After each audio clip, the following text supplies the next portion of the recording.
In Greece, because of our geographical position in the map, is like the bridge between eastern and western countries.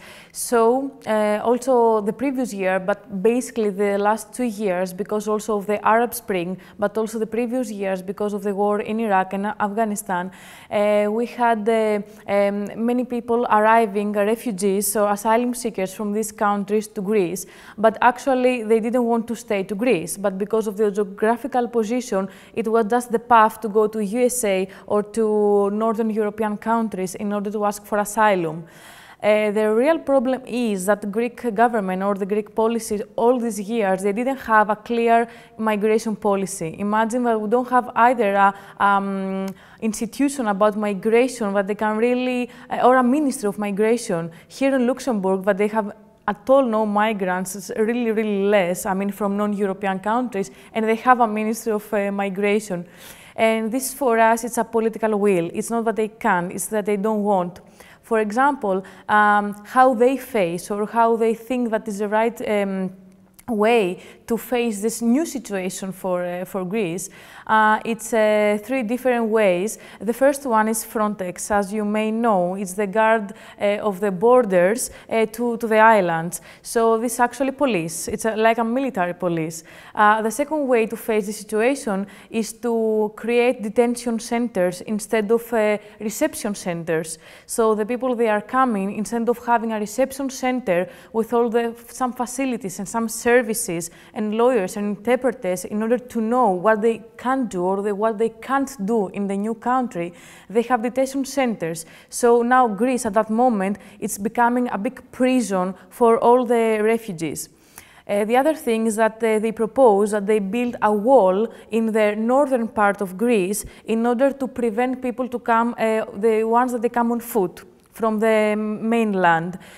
So as you can see, these three measures are actually not like humanitarian way of take an action of this issue.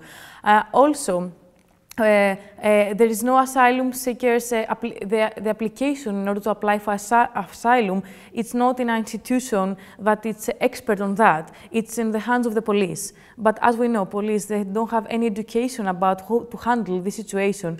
So actually in Greece, when somebody achieves to apply for asylum, because this is also very difficult to have an application, the possibilities to have the refugee status is like 0.1%. So you have almost no way to take the asylum.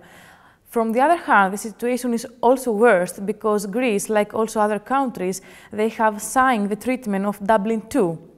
That means that what is Dublin II? That the asylum seekers, when they step in the first country of European Union, they can't ask for asylum in another country. It means that I pass from Greece, I don't want to ask for asylum in Greece because I know that the situation is really hard, but when I enter the country, they have my fingerprint, so they know that the first step I had in Europe, it was Greece. So if I achieve to go illegally, of course, in another country to ask for asylum, that their circumstances and the situation is better, they can bring me back to Greece. And this is actually something we really want to stop because also from United Nations, also for other institutions, not only from activists, to say to the countries that please don't send refugees back to Greece because we are in a humanitarian crisis, because there are detention centers, and because there is no, because the way that we face all the situation is totally humiliating for these people.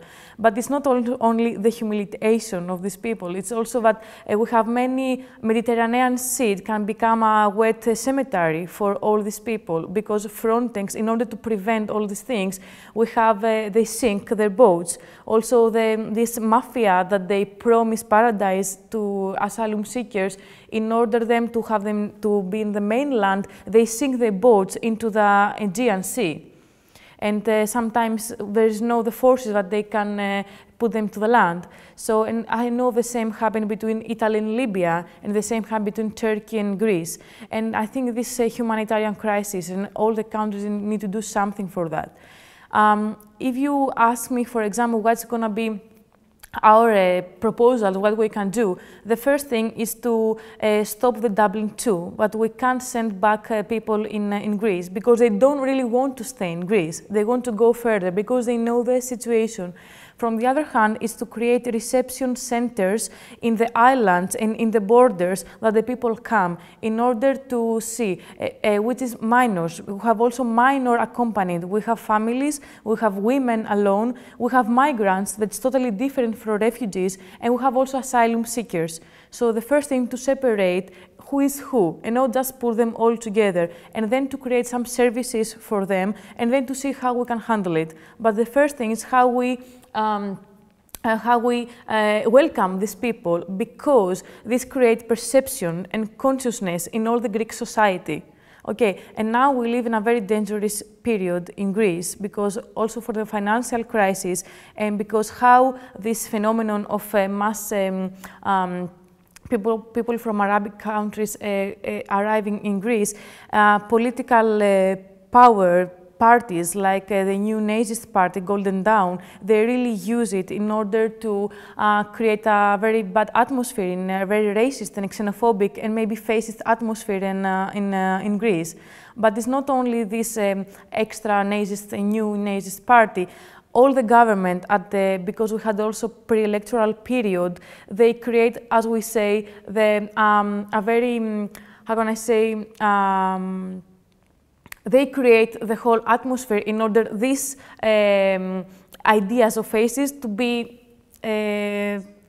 spread. Yeah, because, for example, they were creating the fear in the society in order the people, for example, feel afraid of migrants, or they impose them all the criminality or the bad things in order to forget that we have unemployment, all the wage cuts are around 50%, that all the welfare state is cracked down. So in order to forget all this, they push all the people to xenophobic and racism. So migration is a really big issue, and actually it's an issue of democracy.